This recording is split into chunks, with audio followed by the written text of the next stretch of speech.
Hello student, welcome back. आज फिर स्वागत है आपका एक नए वीडियो के साथ, जिसमें हम कुछ और क्वेश्चंस करने वाले हैं। इंपॉर्टेंट क्वेश्चन में लेके आए हैं आपके लिए।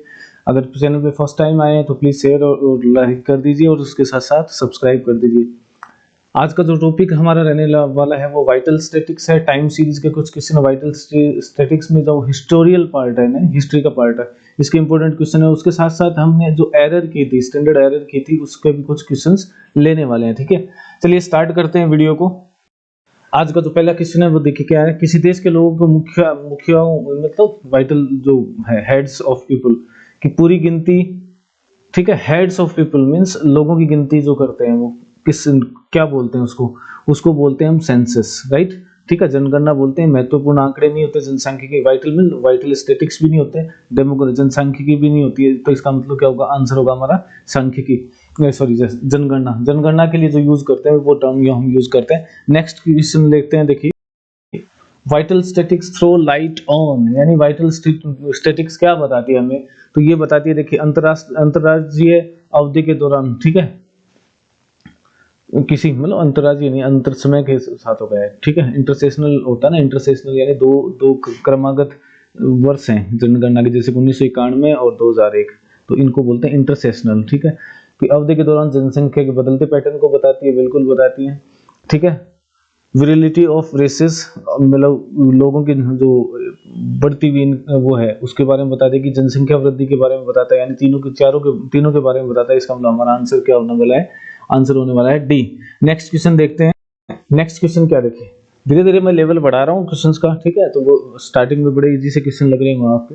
आगे देखते हैं। जन्म, मृत्यु और विवाह के पंजीकरण समाज की एक कल्पना है, नहीं कल्पना तो है ही नहीं है, चिकित्सा अनुसंधान का एक हिस्सा नहीं है, एक कानूनी दस्तावेज है। ठीक है, ये लीगल डॉक्यूमेंट्स होते हैं। कौन कौन से, जन्म प्रमाण पत्र, मृत्यु प्रमाण पत्र या विवाह का पंजीकरण, इसके साथ साथ जो वोटर आईडी बनता है, सब क्या है, एक कानूनी दस्तावेज है, राइट। नेक्स्ट की ओर चलेंगे। चलिए, बड़ा इंपॉर्टेंट क्वेश्चन आ गया है। और क्वेश्चन क्या कर रहा है आपको, कि भारत में पहली बार आंकड़ों का संग्रहण यानी वाइटल स्टैटिक्स का सबसे पहली बार कब किया था। तो देखिए, आजादी से पहले स्टार्ट कर दिया था, ब्रिटिश इंडिया में जो था उसी के टाइम स्टार्ट हो गया, और ये 1886 में सबसे पहली बार किया गया। ठीक है, सबसे पहले वो जनसंख्या गणना है ना, वाइटल स्टैटिक्स जिसको बोलते हैं, जिसका अंदर पंजीकरण हुआ था, वो सबसे पहले 1886 के अंदर ही स्टार्ट हो गया था। नेक्स्ट क्वेश्चन देखिए, the registration of vital statics in India, यानी हमारे इंडिया के अंदर क्या रजिस्ट्रेशन बहुत कम होता है। ठीक है, जो पंजीकरण है वो बहुत कम है। वो क्यों है, उसके कारण क्या है, क्या अपॉन रिपोर्टिंग, बिल्कुल लोग रिपोर्टिंग ही नहीं करते। ठीक है, जन्म प्रमाण पत्र और उसके लिए बहुत कम करते हैं, बहुत लेट करते हैं।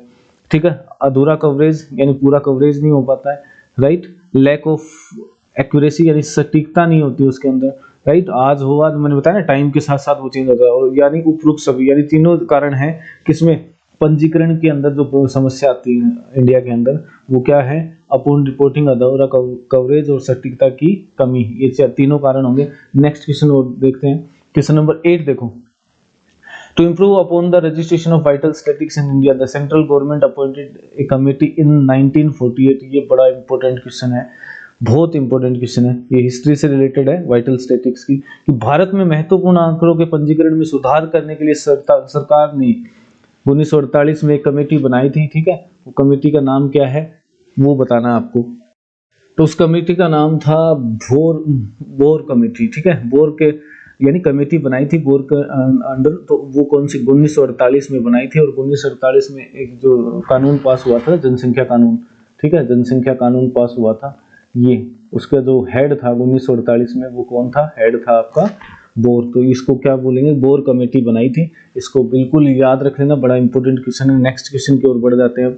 नेक्स्ट क्वेश्चन क्या करें आपको, कि registration of vital statistics organized at the apex level. ठीक है, यानी महत्वपूर्ण आंकड़ा यानी वाइटल स्टैटिक्स का पंजीकरण शीर्ष पर किसके द्वारा आयोजित किया जाता है। क्योंकि इसके लिए इंडियन गवर्नमेंट ने क्या, रजिस्टर जो होता है वो होता है registrar general, right, registrar general of India, RJI. ठीक है, रजिस्ट्रार जनरल ऑफ इंडिया ये करता है। और एक चीज और बता देता हूँ आपको, वाइटल स्टैटिक्स के जितने भी आंकड़े हैं ना, यानी वाइटल स्टैटिक्स जो आता है वो स्टैटिक्स सीएसओ या एनएसएसओ का नहीं पार्ट होता है। ये पार्ट होता है किसके अंदर आता है, जो रजिस्ट्रीकरण होता है ना, यानी जो आपका पंजीकरण होता है वो किसके अंडर आता है? ये आता है आपके गृह मंत्रालय के अंदर काम करता है, ठीक है। ये गृह मंत्रालय का काम है उनका रजिस्ट्रेशन करना, जनसंख्या का गणना, ये सब, और उसके लिए उन्होंने अपॉइंट किया होता है रजिस्ट्रार जनरल।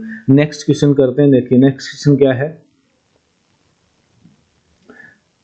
और ये क्वेश्चन क्या है आपके पास, एट द स्टेट लेवल यानी राज्य स्तर पे क्या होगा, महत्वपूर्ण सांख्यिकी का पंजीकरण किसके द्वारा किया जाता है? वो किया जाता है अर्थशास्त्र, इकोनॉमिक्स एंड स्टैटिकल डायरेक्टर, ये होता है उसके अंदर। मुख्य रिटर्निंग अधिकारी नहीं होता, ये तो चुनाव से रिलेटेड होता है। मुख्य रजिस्ट्रार भी नहीं होता, ये इंडिया लेवल पे होता है। तो ये इसमें क्या होता है, अर्थशास्त्र और सांख्यिकी निर्देशक, राइट। और ये जितनी भी किसी राज्य के अंदर जो ऑर्गेनाइज करते हैं, क्या क्या ऑर्गेनाइज करते हैं कि जितनी भी गणना होती है, पशु गणना हो गई, ठीक है, इसके साथ साथ और भी जो गणना है, मृत्यु दर और इनका सबका आंकड़ा रखना और इनको रिकॉर्ड और इनका सिलेक्शन का सैंपल लेना, ये सब इनके अंडर आता है। नेक्स्ट क्वेश्चन की ओर बढ़ेंगे। देखिए क्या कह रखा है, स्वतंत्रता के बाद भारत में जन्म और मृत्यु अधिनियम का पंजीकरण पारित किया गया था। देखिए पंजीकरण, वो एक तो था जनसंख्या कानून, ये कौन सा है, पंजीकरण, जन्म अधिनियम का पंजीकरण करने के लिए जो एक कानून पास किया गया था, वो कानून पास किया था आपके 1969 में, ठीक है, इसको याद रखना, 1969 में इसको पास किया गया था। क्वेश्चन नंबर 12 देखिए, ये इंपॉर्टेंट क्वेश्चन है क्योंकि इसमें हिस्ट्री से रिलेटेड यानी जीके की तरह हो गया, लेकिन पूछ सकते हैं क्योंकि स्टैटिस्टिक्स का पेपर है, तो ध्यान रखिए। चलिए नेक्स्ट करते हैं, vital statistics is obtained through, यानी ये आंकड़े किसके माध्यम से प्राप्त किए जाते हैं, सेंसस से करते हैं, जनगणना के थ्रू करते हैं, रजिस्ट्रेशन सिस्टम होता है, अभी बताया मैंने, रजिस्ट्रेशन स्टार्ट होता है हमारा इंडिया में, जो कानून पास किया था वो 1969 में किया था, उससे उसके बाद यानी रजिस्ट्रेशन से आपको आंकड़े मिल जाते हैं। सर्वेक्षण विधि, सैंपलिंग करते हैं, ठीक है, कुछ चीज़ों के उनके थ्रू भी हो जाता है, जैसे WPI वगैरह निकालते हैं, इसके लिए क्या करते हैं, सैंपलिंग करते हैं, और उसके बाद उपयुक्त सभी, ठीक है, ये तीनों सही है, ये गलत लिखा है इंडिया, ठीक है, ऑल अबाउट, तो इसका मतलब क्या होगा, तीनों सही है, या तो जनसंख्या जनगणना से पता चल जाता है, पंजीकरण प्रणाली से, या सर्वेक्षण द्वारा, तीनों से हमें पता चलता है आंकड़ों के बारे में। नेक्स्ट क्वेश्चन देखिए क्या है, क्वेश्चन नंबर 13 कह रहा है कि sampling registration system of birth and death come in the operation rural area, यानी ग्रामीण क्षेत्रों में जो रजिस्ट्रेशन है ना, जन्म और मृत्यु का जो रजिस्ट्रेशन था, राइट, ये जन्म और मृत्यु का, ठीक है, मृत्यु की नमूनों का पंजीकरण कब लागू हुआ, तो देखिए ग्रामीण क्षेत्र में ये लागू हुआ था 1967 में। कानून तो बनाया किसमें, 1969 में, ठीक है, मैंने अभी बताया 1900, तो ये किस में चालू हो गया था, ग्रामीण क्षेत्रों में हुआ 1967 में, और शहरी क्षेत्रों में हुआ था, ये ध्यान रखना, 1 साल बाद स्टार्ट किया था इसको शहरी क्षेत्र में, तो ये स्टार्ट हुआ था 1968 में। तो 3 चीजें याद कर सकते हो आप।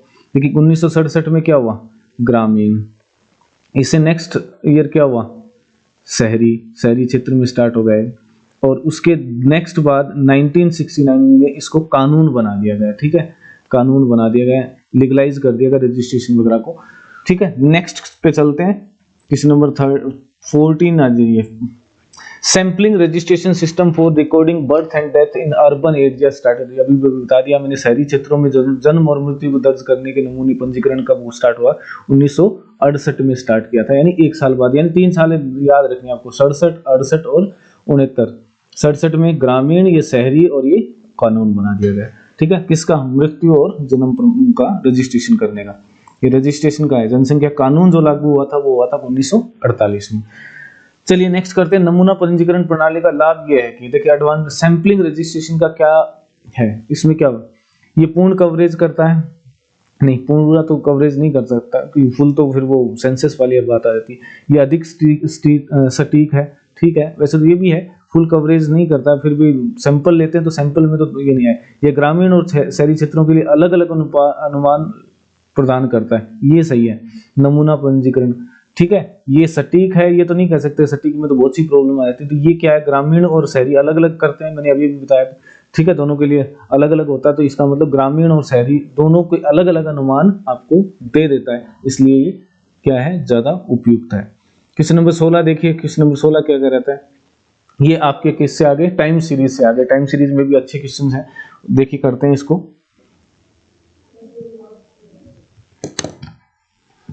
क्वेश्चन क्या कर रहा है, in ratio two trend method for seasonal indices, the indices become free from the trend component of the time series. इसका मतलब क्या, देखिए हिंदी में पढ़ देता हूँ। मौसमी सूचकांकों के लिए प्रवृत्ति पद्धति के अनुपात में, ठीक है, कौन सी, रेशियो टू ट्रेंड। अब रेशियो टू ट्रेंड क्या है, ये आप आराम से देख सकते हो। देखिए हमारा जो ट्रेंड होता है, यानी जो वो होता है कंप्लीट ऑर्गेनाइजेशन होता है, वो क्या होता है, एक तो गया लार्ज पॉपुलेशन जो जिसको हम ट्रेंड बोल देते हैं पूरा टाइम के लिए, उसके साथ साथ गुणा भी लिख सकते हैं, और प्लस दो तरह के होते हैं, ठीक है। दूसरा हो गया आपका सीजनल, तीसरा हो गया साइकिल, और ये हो गया अनएक्सपेक्टेड जो होते हैं आई, ठीक है, जो जिसको देवीय बोलते हैं, देवीय प्रतिचयन।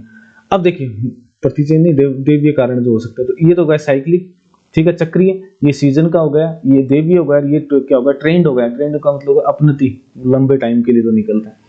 तो रेशियो टू ट्रेंड, ठीक है, रेशियो टू ट्रेंड। अब रेशियो टू ट्रेंड क्या होगा, देखो ये टी हो गया, ये टोटल ओ है, ठीक है। अब अगर मेरे को इसमें मान लो क्या निकालना है, एस निकालना है, तो एस निकालूंगा तो क्या सीधा से आया कि ओ अपॉन टी गुना सी, ठीक है, और गुना क्या आ जाएगा आपका, गुना में आ जाएगा आई। ये सब इसके नीचे चले जाते हैं, यानी वो गुना की तरह एक इक्वेशन की तरह है।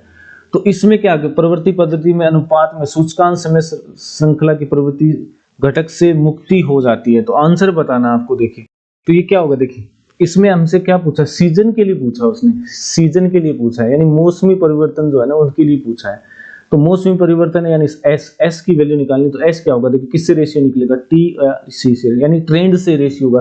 तो इसमें कौन सा होगा, देखिए ट्रेंड से प्रत्येक प्रवृत्ति मूल्य के अनुपात को संबंधित, ये देखिए इसमें taking the ratio of each seasonal value to the, नहीं सीजन का तो निकालना है तो इससे रेशियो नहीं लेंगे, ट्रेंड का लेंगे, trend value to the corresponding seasonal value, ठीक है, सीजनल वैल्यू सब्ट्रैक्टिंग, हाँ ट्रेंड वैल्यू, हाँ ये तो नहीं होगा गुणा वाला, ये भी क्योंकि इसमें भी सीजन को माइनस कर रहा है, इसको भी कर रहा है, तो ये दोनों तो नहीं हो, ये वाला होगा क्योंकि इसने ऐड वाला ले लिया। तो subtracting the trend value for each corresponding value taking the ratio of each seasonal value, ये नहीं हो सकता, to seasonal value to the trend value से तो नहीं होगा, trend value to the corresponding, ये सीजनल नहीं है, इसकी जगह कंप्लीट आएगा तो होगा ये, ठीक है, to the value, trend value, ठीक है, trend value to the corresponding seasonal value. तो ये वाला है, सॉरी बी वाला इसका बिल्कुल करेक्ट आंसर है। तो कंफ्यूज मत होना, राइट, क्योंकि वो हिंदी में थोड़ा मेरे को समझ नहीं आ रहा, इसलिए मैं बता रहा हूँ कि सेकंड वाला, यानी प्रत्येक मौसमी मूल्य के अनुपात को संबंधित प्रवृत्ति, हाँ मौसमी सीजन को क्या करते हैं, सीजन को ट्रेंड से रेशियो ले लेते हैं, ठीक है। नेक्स्ट पे चलते हैं, नेक्स्ट क्वेश्चन क्या कह रहा है, देखिए प्रवृत्ति पद्धति के अनुपात में प्रत्येक अवधि के लिए प्रवृत्ति मुक्त सूचकांक को माध्य का निरूपण, वही होगा सीजनल हो गया, ठीक है, ट्रेंड रेशियो ना, रेशियो टू ट्रेंड मेथड। तो ट्रेंड मेथड के अंदर क्या होगा, अभी हमने किया था ना कि सीजनल में क्या होगा, सीजनल में होता है ट्रेंड रेशियो, तो यानी सीजनल इंडिसेस क्या होगा, मौसमी सूचकांक जो है उसको व्यक्त करता है। नेक्स्ट क्वेश्चन की ओर बढ़ जाते हैं, question number 18, ratio two trend method for seasonal indices provide good result.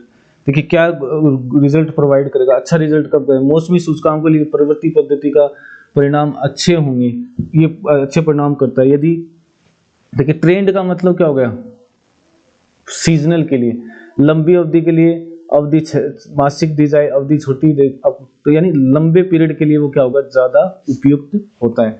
Next question number 19, best method for finding out seasonal variation, मौसमी भिन्नता का पता लगाने की सबसे अच्छी विधि है। मौसमी सीजनल की बात कर रहा है कि सीजन है ना, सीजन पे थोड़ा कंफ्यूजन है, इसलिए मैंने सीजनल के क्वेश्चन 2-3 ले लिए थे।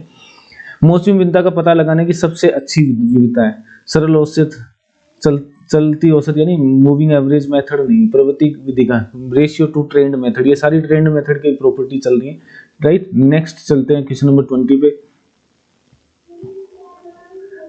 इन the ratio to moving average method for seasonal के लिए मतलब ratio to moving average method for seasonal the ratio of an observe value to the moving average remove influences. देखिए मौसमी सूचकांकों के लिए, ठीक है, मूविंग एवरेज विधि के अनुपात में क्या प्रेक्षित मूल्यों का अनुपात निम्न से किसको हटा देता है। देखिए अगर हम एवरेज किसका सीजन की बात कर रहे हैं तो किसके हटा देगा, वो ये प्रवृत्ति और चक्रीय भिन्नता दोनों को हटा देगा, ठीक है, साइक्लिक को। अगर हम सीजनल की बात कर रहे हैं तो सीजनल क्या होगा, टोटल अपॉन इसमें ट्रेंड आ जाएगा और इसमें साइक्लिक आ जाएगा।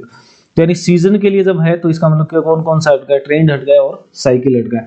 अब देखिए 2-3 क्वेश्चन मैंने देखिए पिछले वाले वीडियो में आपको क्या बताया था, स्टैंडर्ड एरर के बारे में बताया था। 2-3 क्वेश्चन आज मैं आपको फिर रिवाइज करवा देता हूँ, कुछ और क्वेश्चन बता देता हूँ किससे, उसी से सैंपल एरर जो होती है उसके बारे में। चलिए करते हैं उसको। चलिए क्वेश्चन क्या है देखिए, दो समूह के अनुपात के अंतर की मानक त्रुटि, अनुपात के अंतर स्टैंडर्ड एरर और डिफरेंस ऑफ रेशियो।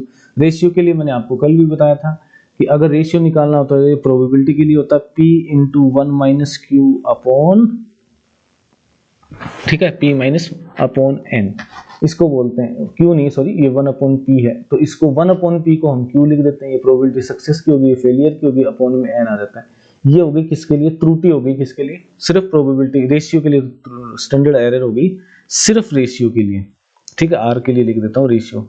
अब मेरे को क्या चाहिए, दोनों का अंतर दे रखा है, अनुपातों का अंतर दे रखा है। तो देखिए अनुपातों का हमने कल भी किया था कि जब हमें अंतर दे देते हैं कि दोनों को ऐड कर देते हैं, इसकी त्रुटि और इसकी त्रुटि दोनों को ऐड कर देते हैं। जैसे मीन में किया था हमने, मीन का क्या था, सिग्मा स्क्वायर अपॉन n, इसका अंडर रूट होता है। n1 ले लिया था पहले के लिए, अगर अंतर है तो दूसरे के लिए भी क्या होता है, सिग्मा स्क्वायर अपॉन n2 होता है, और इन दोनों को ऐड कर दिया था सिग्मा 2, और इसके लिए सिग्मा 1 इसका स्क्वायर। ये मीन की क्या थी, स्टैंडर्ड एरर थी मीन के लिए। अब इसमें पूछा रेशियो के लिए, तो रेशियो के लिए क्या, रेशियो की वैल्यू होती है। अब एरर क्या होगी, ये एरर है, अगर दो आइटम है तो दोनों को ऐड कर देंगे, ठीक है। एक तरह से एवरेज निकल जाता है, एवरेज में 2 से डिवाइड करना होता है, इसमें ऐसा नहीं है। नेक्स्ट की ओर चल देते हैं फिर। नेक्स्ट क्वेश्चन देखिए, माध्य विचलन न्यूनतम कब होता है। देखिए मीन, एक तो होता है मीन डेविएशन, विचलन के प्रकार हैं, ठीक है, मध्य विचलन, एक होता है स्टैंडर्ड डेविएशन, दोनों का ध्यान रखना। मीन डेविएशन मिनिमम होता है मीडियन के लिए, क्योंकि मीडियन से भी निकाल सकते हैं इसमें, तो मॉडुलस वाला टर्म आता है इसमें, dx अपॉन n। अगर x से निकाल रहे हैं तो x, और n से निकाल रहे हैं मीडियन से तो m अपॉन n। इसमें क्या करते हैं, माइनस हटाने के लिए, उसको माइनस हटाने के लिए क्या कर देते हैं, मॉडुलस यानी प्लस के साइन ले लेते हैं। ये तो हो गया मीन डेविएशन, किससे, मीडियन से। ये मिनिमम होता है जब हम मीडियन से निकालेंगे।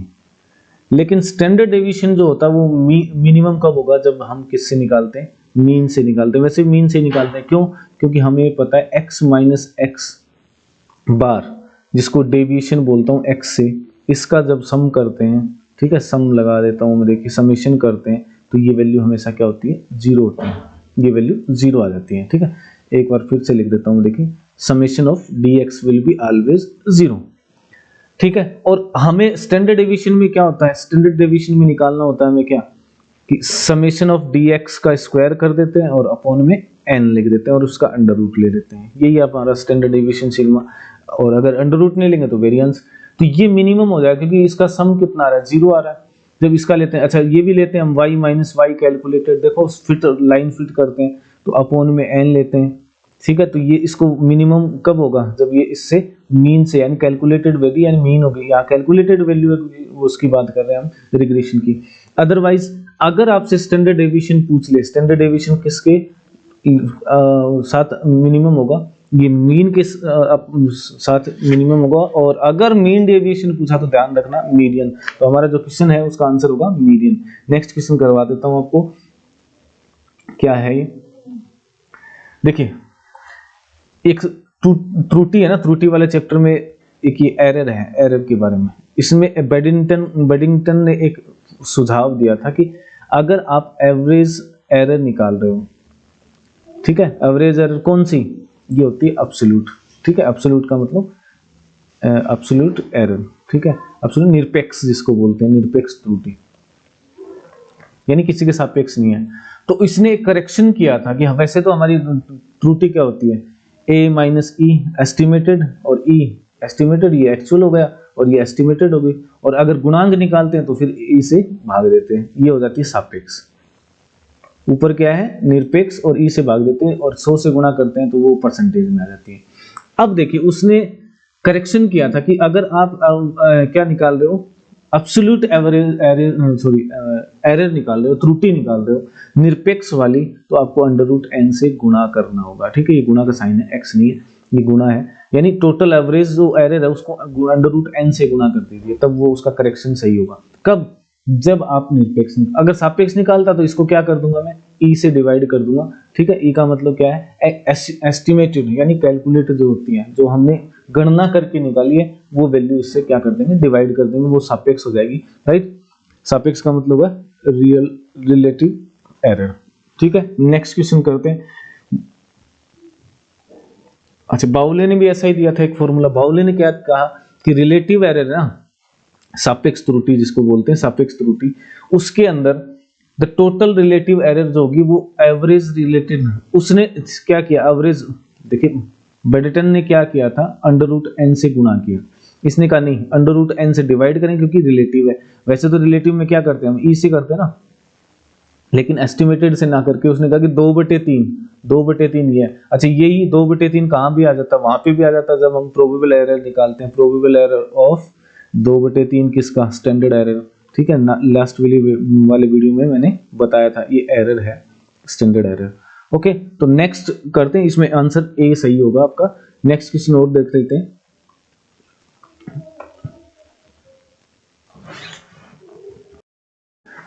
एक और टर्म है, कई बार हम भूल जाते हैं इसको, प्रिसीजन जिसको बोलते हैं, इसको सुतथ्यता बोलते हैं। सुतथ्यता हिंदी में बता देता हूं, तथ्यता ये क्या होती है। सुतथ्यता जो होती है, मैं लिख देता हूं इसको, देखिए इसका पूरा टर्म ही लिख देता हूं, कोई स्पेशल चीज नहीं है। 1 घनांक होती है, ठीक है। घन का मतलब 3, और ये घनांक क्या होता है, ये घनांक जो होता है ना आपका स्टैंडर्ड डेविएशन लेते हैं हम, ठीक है। स्टैंडर्ड डेविएशन लेते हैं ना सिग्मा, उसको अंडर रूट 2 से गुणा करने से आता है, यानी ये √2 सिग्मा है, ठीक है, घनांक। और इसका रेसिप्रोकल यानी इसका व्युत्क्रम ले लूं तो मैं लिख देता हूं सुतथ्यता, यानी सुतथ्यता पी क्या हो जाएगी, 1 घनांक, और घनांक क्या है, सिग्मा √2 है। तो ये थोड़ा सा छोटा सा कंसेप्ट है, कई बार पूछ लेते हैं कि सुतथ्यता से की वैल्यू क्या होगी, या इससे कितना गुना है वो, अंडर रूट 2 गुना, या आपसे पूछ ले कि स्टैंडर्ड डेविएशन है ना वो कितना होता है, ये होता है, सुतथ्यता को सी से लिखते हैं, यानी 1/√2, उल्टा करके पूछ ले भाई उसका क्या है, सी का मतलब क्यूबिक यानी घनांक, यानी 1/√2 टाइम होता है, तो दोनों तरफ से पूछ सकता है। तो इसमें क्या होगा, देखिए प्रिसिशन क्या है, 1/मॉडुलस, या 1/मॉडुलस यानी घनांक, मैंने बता दिया आपको, 1/σ√2 इसके बराबर भी होता है। नेक्स्ट क्वेश्चन और बता देता हूं मैं, क्वेश्चन नंबर 17, आज का 17 नहीं अलग था थोड़ा सा, वैसे तो ज्यादा हो गया क्वेश्चन, लेकिन इसको मैं आपको इसलिए लेके आया हूं, आपको सबको पता है कि स्टैंडर्ड डेविएशन, मीन डेविएशन और क्वार्टाइल डेविएशन में क्या रिलेशन होता है। मैं सिर्फ ये बताना चाह रहा था कि ये वाला रिलेशन होता है इसमें, इसी को याद करना। क्यों करेंगे, देखिए ये 6 स्टैंडर्ड डेविएशन, और ये इसमें 1.5 जोड़ दिया, 5.5 7.5 हो गया मीन डेविएशन, ठीक है, और इसको 9 जो और 1.5 जोड़ दिया तो क्वार्टाइल डेविएशन होता है, ठीक है। इसमें बस इसलिए बताना चाह रहा था मैं कि ये एक्चुअल में r के बराबर है। लिखने को तो मैं कुछ भी लिख सकता हूँ, अभी 6 है, 7.5 है और 9 है, तो मैं क्या करूं, 10 से गुणा कर देता हूँ, ये 60 75 90 आ जाएगा, 15 से काट दूंगा। तो ये आपसे कोई भी रिलेशन पूछे तो इसको याद रखना कि ये r का मतलब हो गया रेंज, परासर, ठीक है, तो रेंज के भी इक्वल होता है। तो ये जो रेंज है वो कितनी है, 6। अगर आपसे पूछ ले कि रेंज और स्टैंडर्ड डेविएशन में क्या डिफरेंस है, 6 टाइम ऑफ सिग्मा होता है। अच्छा, आपसे रेंज और मीन डेविएशन पूछ ले तो ये 7.5 होता है, 7.5 ना भी देगा आपको, ठीक है, मीन डेविएशन को डेल्टा से भी लिखते हैं, तो क्या देख देगा 2r = 15, यानी 2 से गुणा करके लिख दे, या लिख दे 15/2। या आपसे मीन डेविएशन और r से पूछ ले, इन दोनों में पूछ ले, तो कोई भी रिलेशन पूछता तो इसको याद रखना, 6 7.5 और ये। अच्छा, ये भी पूछ सकता है इसमें सबसे बड़ा कौन सा है, स्टैंडर्ड डेविएशन, मीन डेविएशन और क्वार्टाइल डेविएशन में, इन तीनों की बात करूं तो सबसे बड़ा आपके पास है कौन सा, स्टैंडर्ड डेविएशन। क्यों, क्योंकि इसको 6 से गुणा करके हम इसके बराबर कर रहे हैं, ये सबसे छोटा होगा, सबसे छोटा ये होगा, ठीक है, और सबसे बड़ा ये होगा। यहाँ पे अगर रेंज भी पूछ ले कि रेंज और क्वार्टाइल डेविएशन में कौन सा बड़ा है, तो ये सबसे बड़ा होगा। और इन दोनों में से पूछ ले तो इन दोनों में से कौन सा बड़ा होगा, ये वाला बड़ा होगा, क्योंकि 6 से गुणा कर रहा है, ये छोटा होगा, यानी ये सबसे कम है, ठीक है, ये उसके बाद थोड़ा ज्यादा होगा, राइट, और उसके बाद थोड़ा ज्यादा होगा, और रेंज सबसे बड़ी होती है, ठीक है। तो आपको अगर वीडियो अच्छा लगा तो प्लीज शेयर और लाइक कर दीजिए, चैनल पे फर्स्ट टाइम आए तो प्लीज सब्सक्राइब भी कर लीजिए, राइट। इसके बाद जब आपकी संगणक की परीक्षा हो जाएगी तो मैं आपको एएसओ का जो सिलेबस बचा हुआ है वो करवाऊंगा, एक एक टॉपिक हम करेंगे, उसमें 2-4 चीजें, थोड़ा सा लेवल अच्छा है उसका स्टैटिस्टिक्स का, तो वो भी हम करने वाले हैं, तो चैनल पे बने रहिए। Thank you for watching.